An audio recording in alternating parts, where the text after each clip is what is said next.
Welcome students to this video lecture. Today's topic is branches of psychology. So there are various fields of specialization in psychology which have emerged over the years.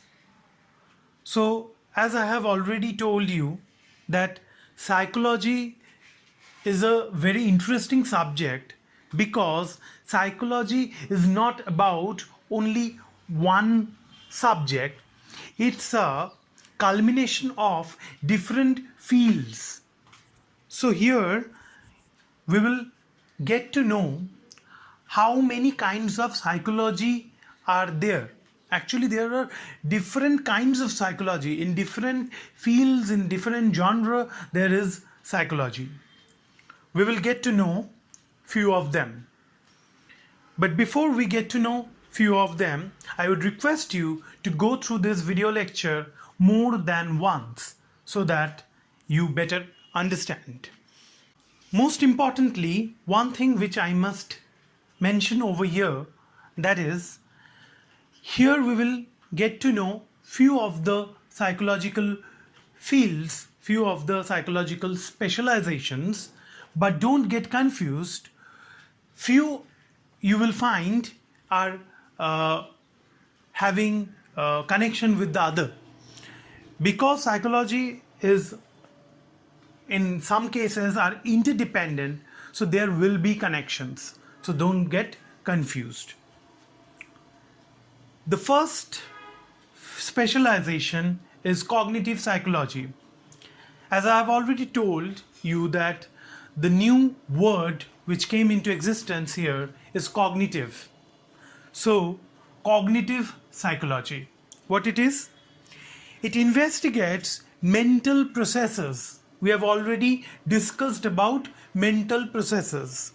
So, investigates mental processes which involve in acquisition, storage, manipulation and transformation of information received from the environment along with its use and communication.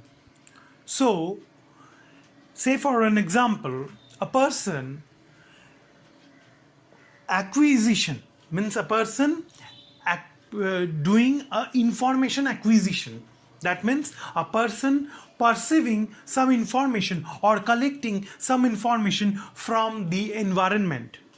It comes under the mental processes, right? The storage, how the information is getting stored, the perceiving information and then storing the information, manipulating the information and transforming the same.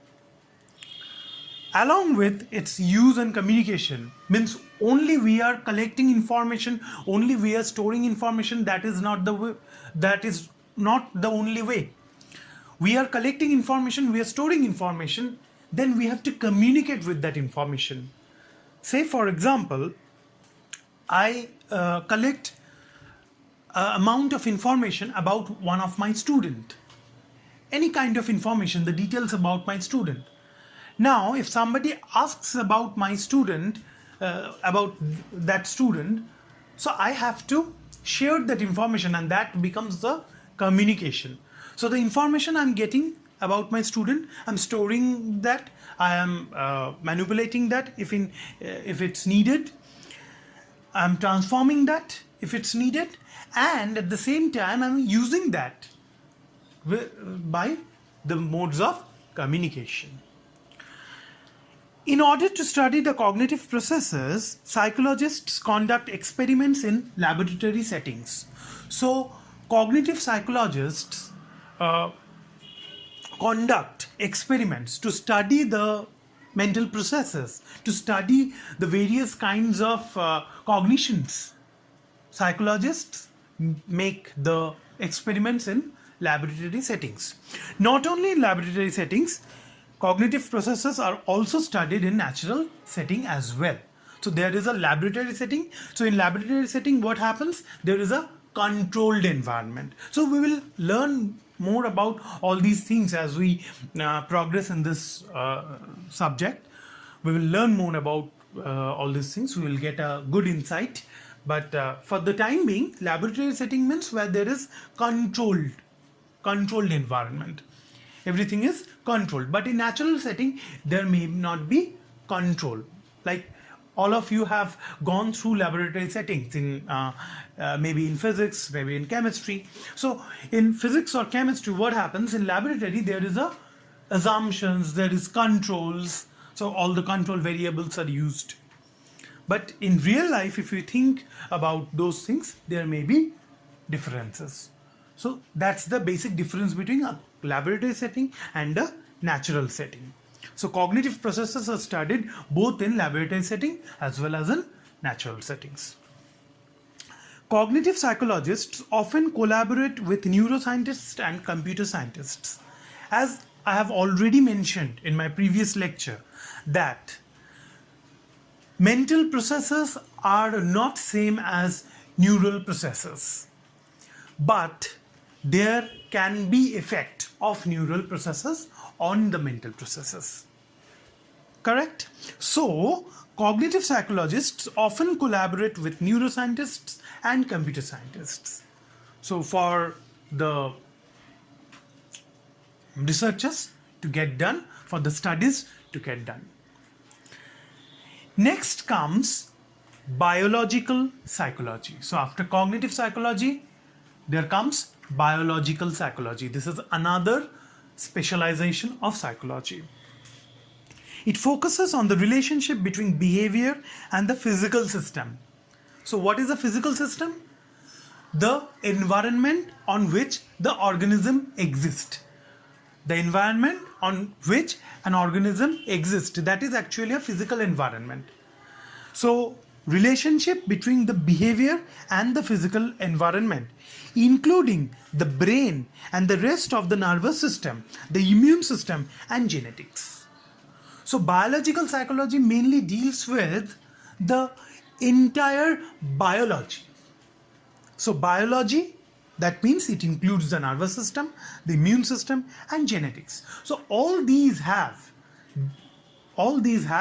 effect or have connection with the behavior of a person. Clear? Biological psychologists often collaborate with neuroscientists, zoologists and anthropologists. So obviously biological psychologists, as they deal with the psychology of the biological psychology, the relationship between the behavior and the biological systems, that is the immune systems, the nervous systems and so on. So they will deal with neuroscientists, zoologists and anthropologists as well. Neuropsychology is a part of biological psychology.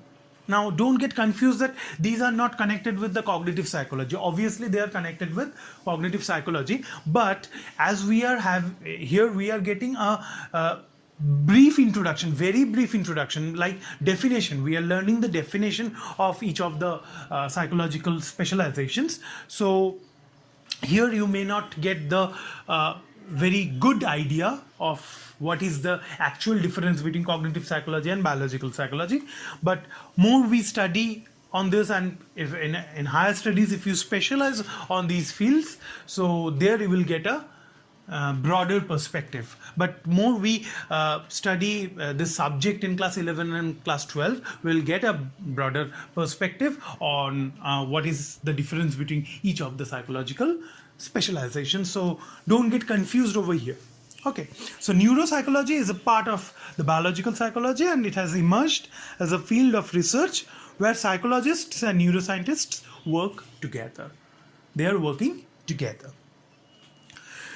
Researchers are studying the role of neurotransmitters or chemical substances which are responsible for neural communication in different areas of the brain, and therefore is associated in associated mental functions.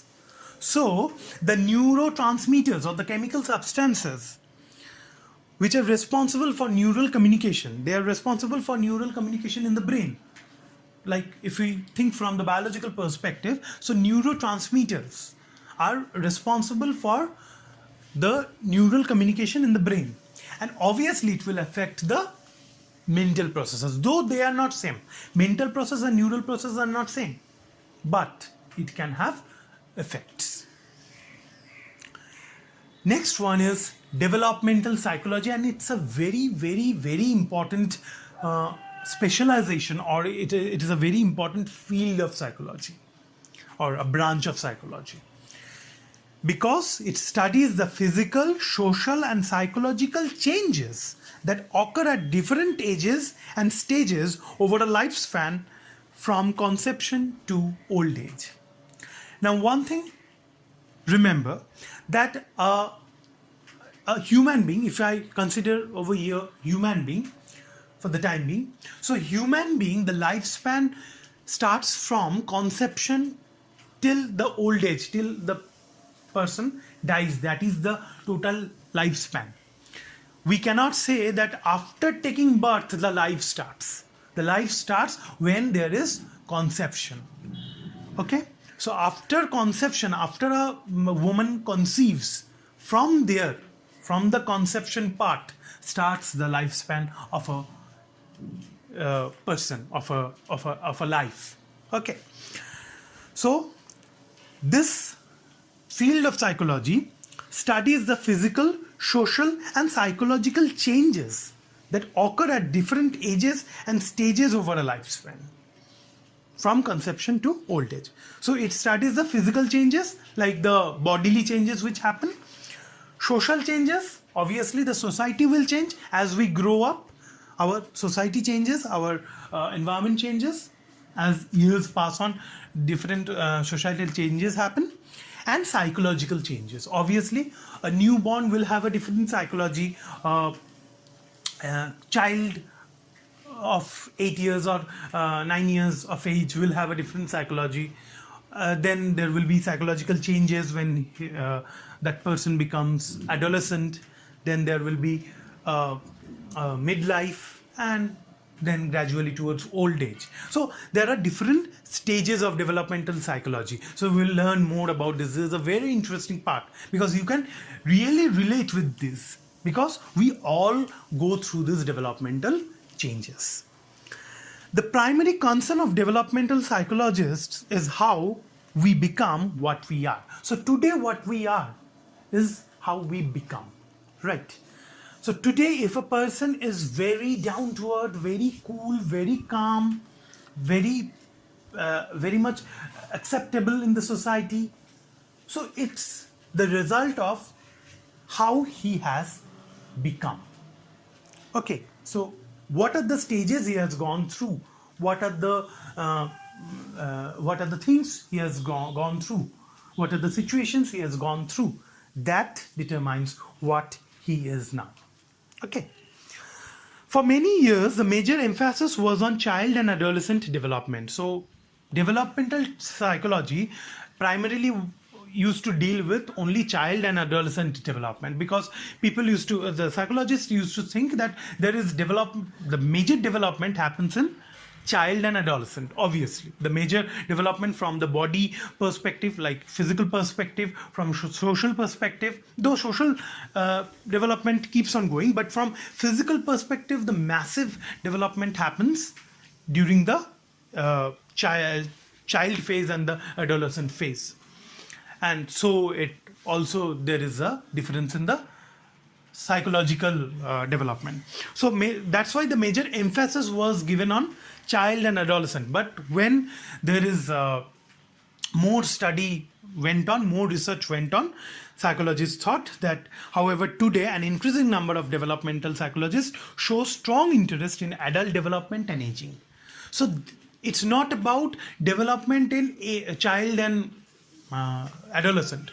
Obviously, we believe that the massive development, physical, social, psychological, the massive development happens during this child and adolescent phase. But in adults and aged person, there is no development. That is not possible. Everywhere there is development. Even we are also developing each and every day. So development occurs each and every day. So more we learn, more we develop. Okay. They focus on the biological, socio-cultural, and environmental factors that influence psychological characteristics such as intelligence, cognition, emotion, temperament, morality, and social relationship. So we will explain this different terms like intelligence, cognition, emotion, temperament, morality, and social relationship in the forthcoming chapters. But actually, this developmental psychology focus on the biological, socio-cultural, and environmental factors. That means biological means the physical, socio-cultural means the social, and environmental factors also it's the natural factors which are coming from the outside. This is actually the physical environment, not the social environment. This is the physical environment, and along with this there is psychological factors as well, which we have already discussed. They collaborate with almost every branch of knowledge where there is concern for growth and development of a human being. So developmental psychology is not limited to only one kind of field. Developmental psychology is a broad concept, because it always collaborates with every branch where there is a scope for growth.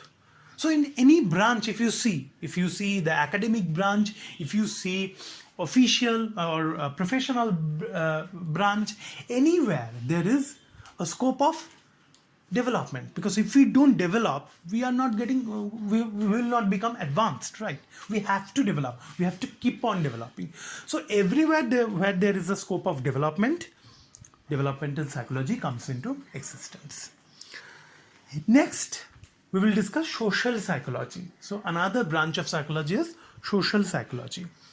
It explores how people are affected by their social environments, how people think about and influence others. So it actually deals with the social environment. Okay, so there is a difference between social environment and physical environment. Physical environment is where an organism exists, where a person exists. But social environment is the culture of the society where he grows up, where he takes his education. So that is that environment, not the physical environment. Physical environment is everybody, we are having a physical environment.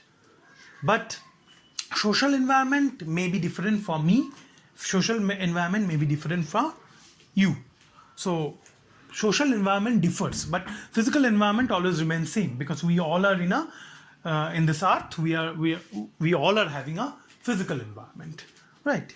So this social psychology or social psychologists deal with the social environment and how the social environment influence people.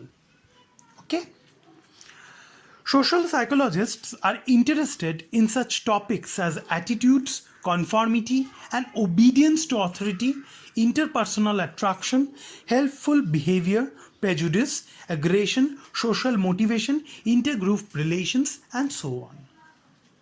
So, when we are talking about society, when we are talking about the socio-cultural or social environment, the society as a whole, so there comes these topics: attitudes, conformity, obedience to authority, interpersonal attractions, helpful behavior, prejudice, aggression, social motivation, intergroup relations, and so on.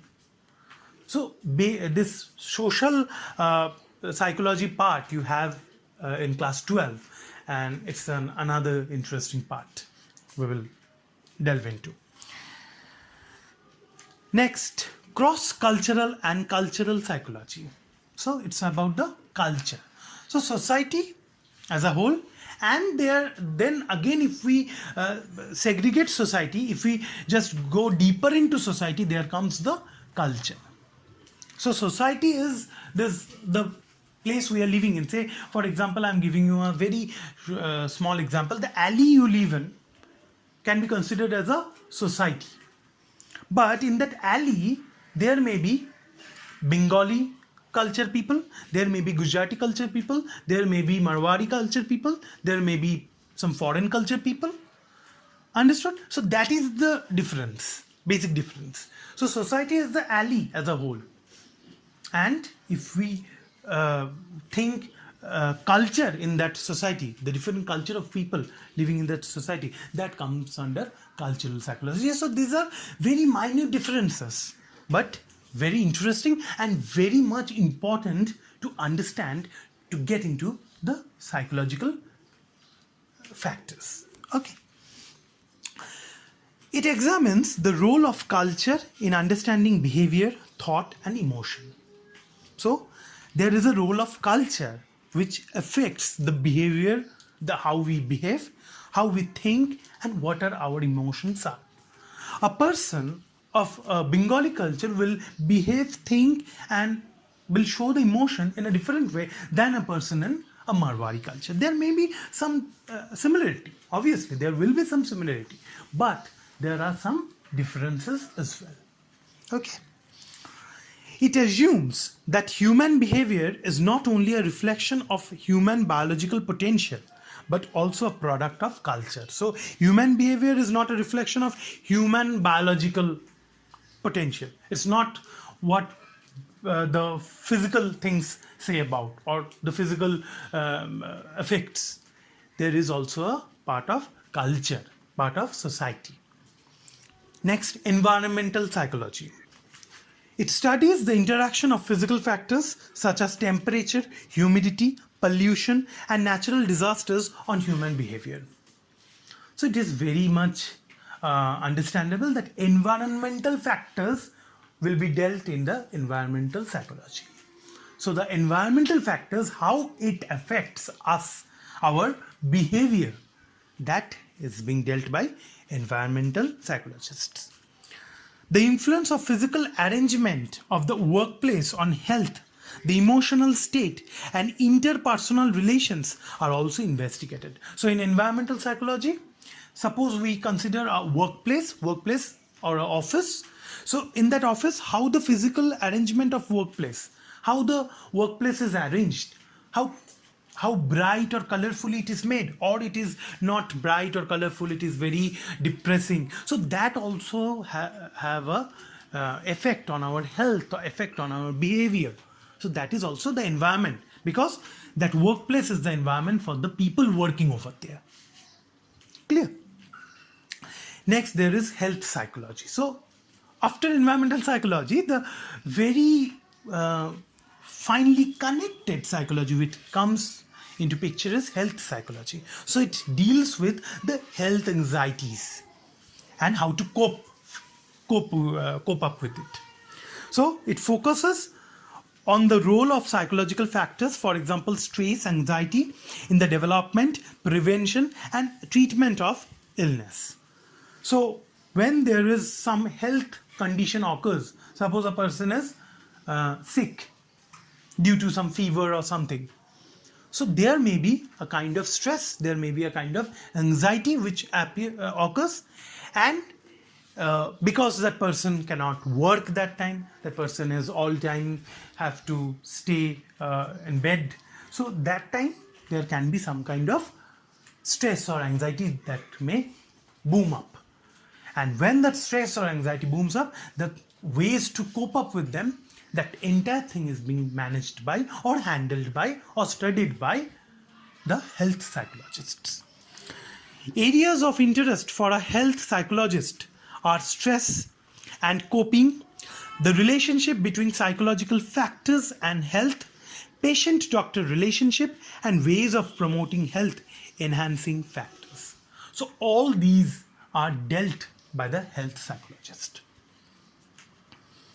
Next, it is a very important and the most important rather, and most widely practiced field of psychology, that is the clinical and counselling psychology.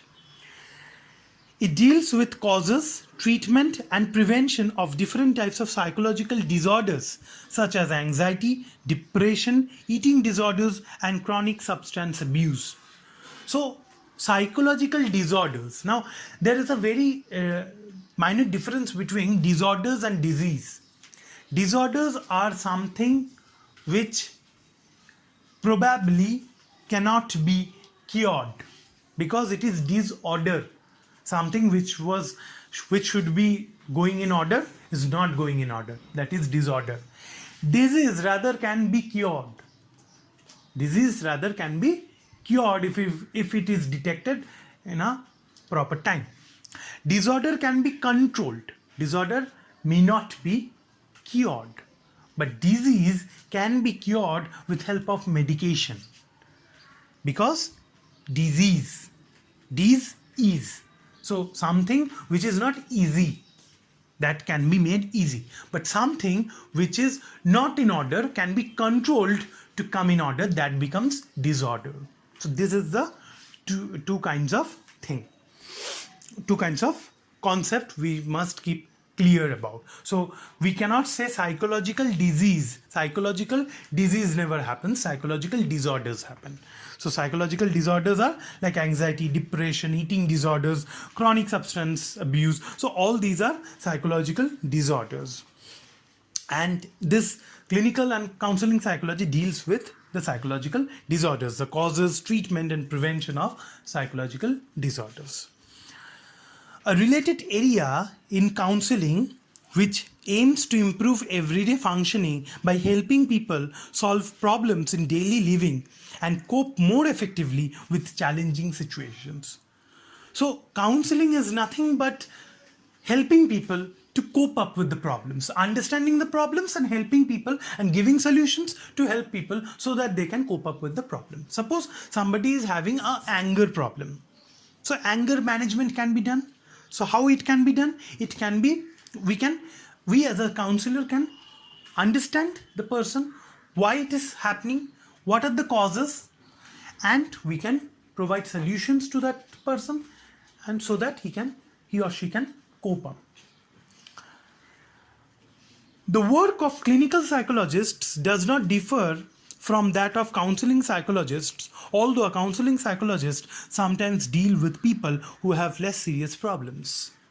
Now, clinical psychologist and counseling psychologist more or less similar, but sometimes the basic difference between clinical and the counseling psychologists are clinical psychologists deal with much deeper problems, but counseling psychologists deal with much less deeper problems or less serious problems. Clear? So clinical psychologist may deal with, say, for example, suicidal problems and a very, very aggravated suicidal tendencies or suicidal problems. But a counseling psychologist may deal with a basic anger management problem. So that is the basic difference. In many instances, counseling psychologists work with students, advising them about personal problems and career planning rather. So counselors deal with students, like student counseling. So what it is all about? They deal with problems a student is facing. That may be a student is facing a concentration problem. So a student may face a career choosing problem. So these kind of problems which a student may face, so that can be dealt with a counselor. Like clinical psychologists, psychiatrists also study the causes, treatment and prevention of psychological disorders. So clinical psychologists, the things which clinical psychologists do, the same things are done by psychiatrists. But there is a difference between clinical psychologists and psychiatrists. Now, what is this basic difference between clinical psychologist and psychiatrist? So, a clinical psychologist has a degree in psychology, which includes intensive training in treating people with psychological disorders. So, a clinical psychologist will only have a degree in psychology, and that person will have a clinical psychologist will have a basic training on the psychological disorders, on treating people for psychological disorders. In contrast, a psychiatrist has a medical degree with years of specialized training in the treatment of psychological disorders. So a psychiatrist is actually a doctor who is having a medical training. So he has to opt for medical. he or she cannot be a normal psychology student, means a psychology degree holder. That person has to be a doctor. So psychiatrist is a doctor. Clinical psychologist and counselling psychologist is not a doctor. Clinical psychologist and counselling psychologists hold degree for psychology. Okay. One important distinction is that psychiatrists can prescribe medications and give electroshock treatments, whereas clinical psychologists cannot. Clinical psychologist can refer, in case of very emergency, clinical psychology can refer to psychiatrists, but cannot prescribe medicine or cannot give any kind of electroshock. Can go through some kind of psychological principles, but cannot provide electroshocks. Like the things which are medical, which are under medical, cannot be done by clinical psychologist. So don't get confused. Here we have learned three things: clinical psychologist, counseling psychologist, psychiatrist. Let me brief you on that three things again. Please hear it. Clinical psychologist can have a degree in psychology only and have some training in how to deal psychological disorders. Same counseling psychologist. But clinical psychologist can deal with serious psychological disorder problems, whereas counseling psychologists deal with less range of or lesser serious psychological problems. Psychiatrist, on the other hand, deals with psychological disorders only, but they are doctors. They have medical training. They are under medical training. They can prescribe medicines and can give electroshocks, which cannot be done by clinical psychologists. I think now it is clear, so don't get confused. Next comes industrial or organizational psychology.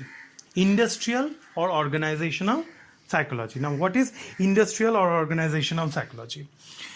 Now, it is nothing but it only deals with the industries, the workplaces. So deals with workplace behavior, focusing on both the workers and the organizations that employ them. Clear? So it focuses on the workers and the organizations. Industrial or organizational psychologists are concerned with training employees, improving work conditions, and developing criteria for selecting employees. So how people should be selected for a particular company, how can they be trained well so that the productivity increases. So all these comes under industrial psychologist. So they decide. The background of industrial and organizational psychologists often includes training in cognitive and social psychology. So see, cognitive and social psychology is also linked with industrial psychology. Next comes educational psychology. Studies how people of all ages learn. Educational psychologists primarily help develop instructional methods and materials used to train people in both educational and work settings. So how better a material can be on a particular topic, how a better material can be created so that it helps students for a better understanding and for getting the knowledge. So these all comes under educational psychologist. They are also concerned with research on issues of relevance for education, counseling, and learning problems. Next comes sports psychology. So apply psychological principles to improve sports performance by enhancing their motivation. Suppose a person is going to play cricket and he needs to do or score 100 in one day. So how he can do that, the ways, the proper motivation, all those things comes under sports psychology. Okay. Other emerging branches of psychology. So there are many other branches of psychology. Means we have only touched few of them, but there are several other branches of psychology, as I said. So there are aviation psychology, space psychology, military psychology, forensic psychology, rural psychology, engineering psychology, managerial psychology, community psychology, psychology of women, and political psychology, to name a few. So there are several kinds of psychology. In several fields there is the application of psychology. Okay.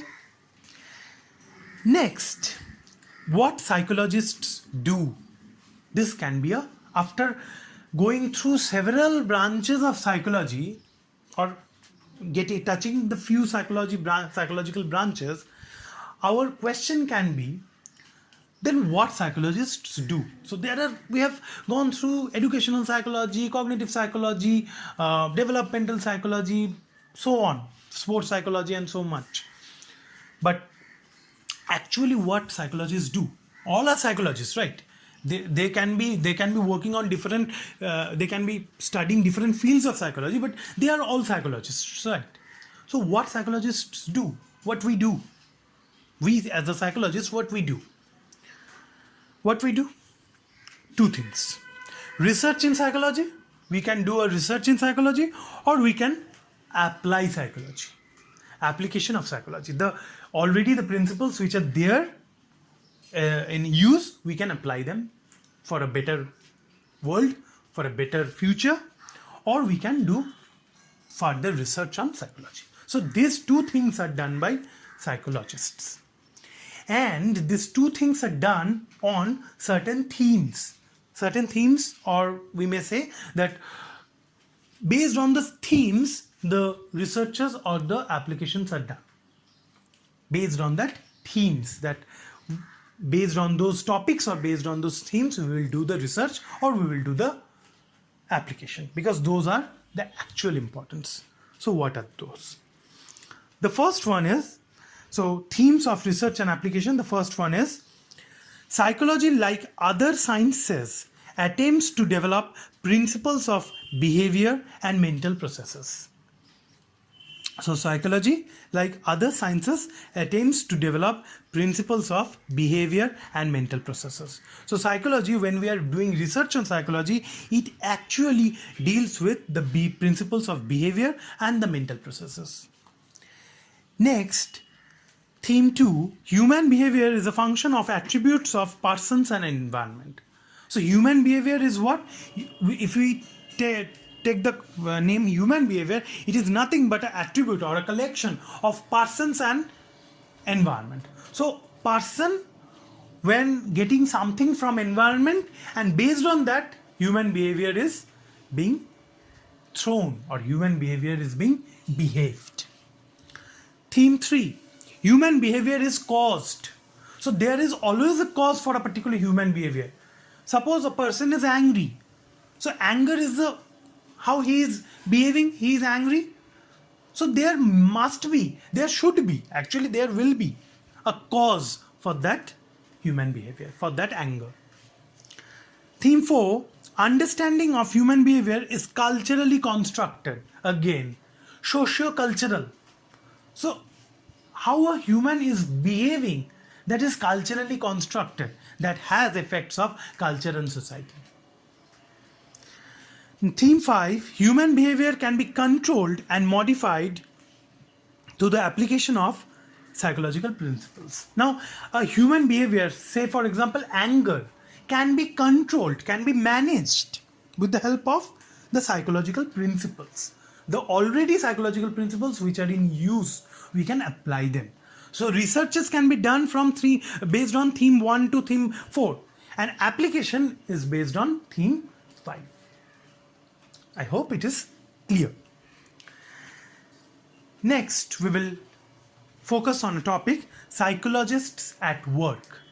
Now we have known that there are several branches of psychology, but if we consider, if in India, or mainly in India, if we consider, there are few branches of psychology which are working very much or which are in very much use, and which are very much important in a country like India.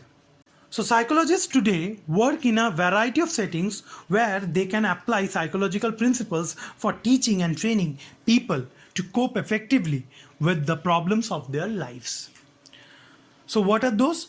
Those are the human service areas. So in a country like India, we are having several need of the human service areas, and human service areas, and in those human service areas, which psychologists, which branches of psychology, or which kind of psychologists come into play or come into action.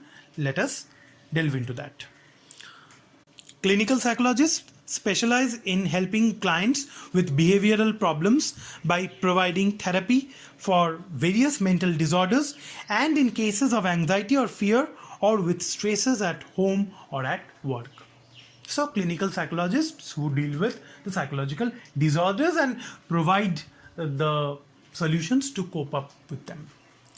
Then comes counselling psychologists. Again, we already have discussed. So counselling psychologists work with persons who suffer from motivational and emotional problems. The problems of their clients are less serious than those of clinical psychologists. So this is a basic distinction. Community psychologists generally focus on problems related to community mental health. They work for mental health agencies, private organizations, and state governments.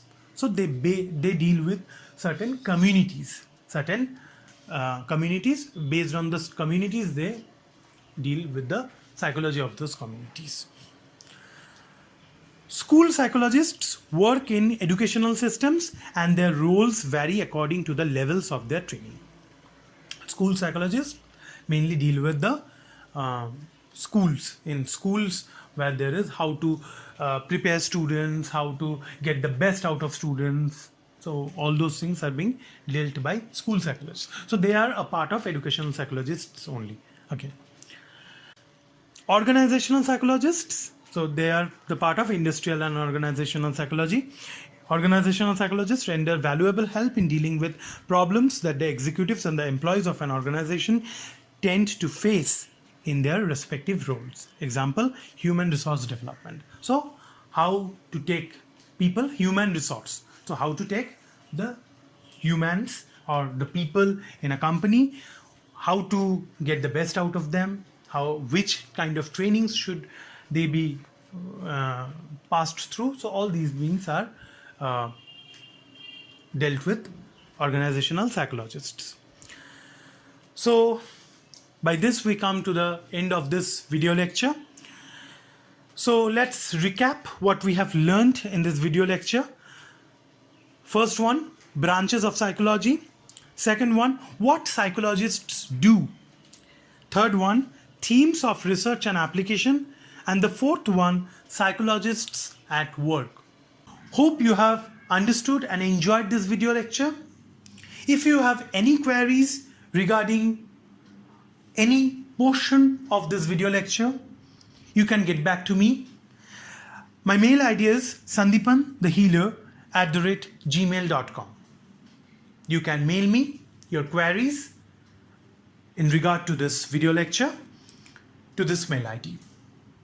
And keep watching my other videos. Thank you so much.